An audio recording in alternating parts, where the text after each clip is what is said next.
And ladies and gentlemen, as India solidifies its place as a global tech powerhouse, the impact of communication and artificial intelligence in shaping this transformation has never been more vital. Our next speaker has been instrumental in driving this revolution, crafting policies that define India's future. From expanding connectivity to leveraging AI for innovation, he is leading the way forward, a smarter, a more connected Bharat.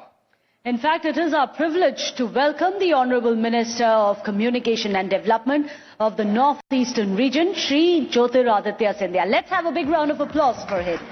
Thank you, Mr. Scindia, for joining us. Morning to you. And thanks for coming to Times Now Summit. Our theme for this year's summit is Keeping Bharat Ahead. Technology is going to play a very vital role. India was a follower when 4G was rolling out all over the world. India hopes to lead the 6G revolution. What is your vision? How will that happen? So first of all, Mihir, thank you for having me. It's always a pleasure to be at the Times Now platform. Bharat today is firing on all cylinders.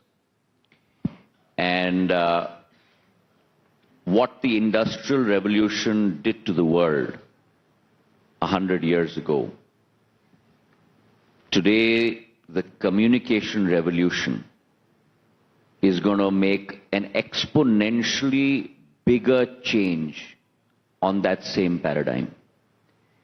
What used to be highways, physical highways, 100 years ago, today are communication highways. And it is communication highways that are going to change every facet of human life over the next decade.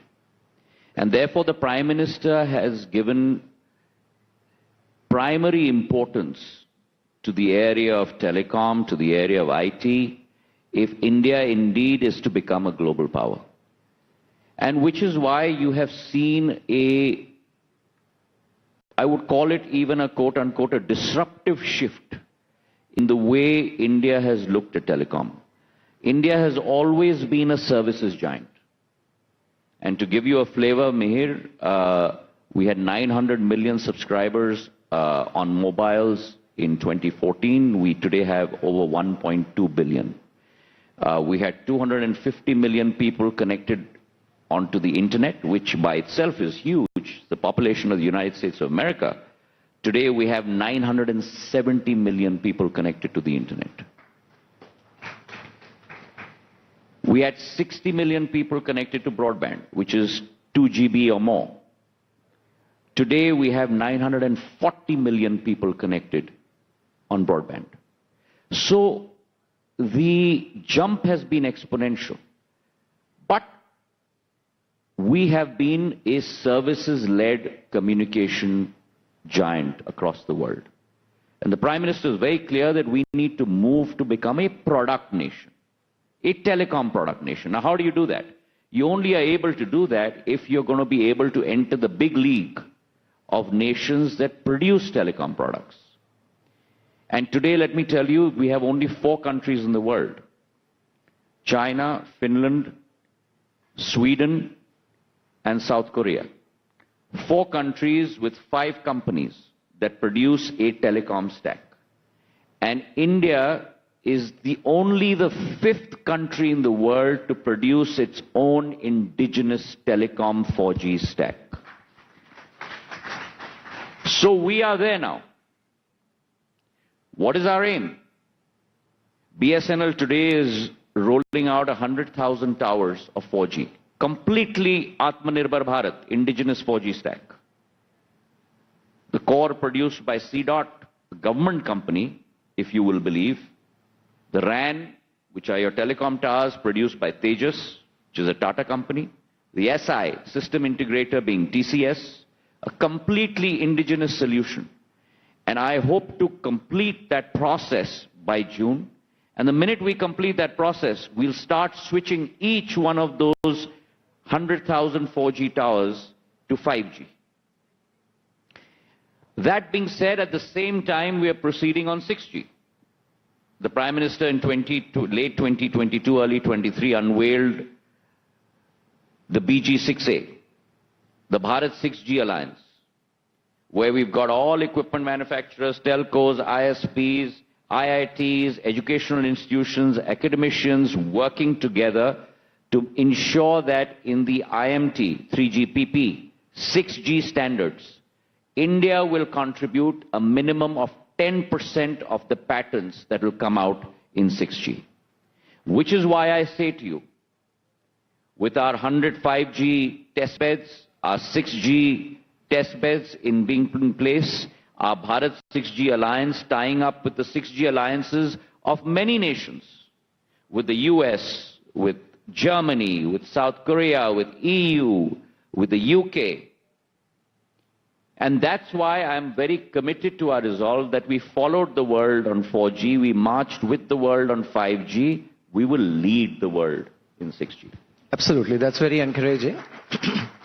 Starlink is knocking on our doors. As we all know, they have already tied up with two largest telecom operators in India.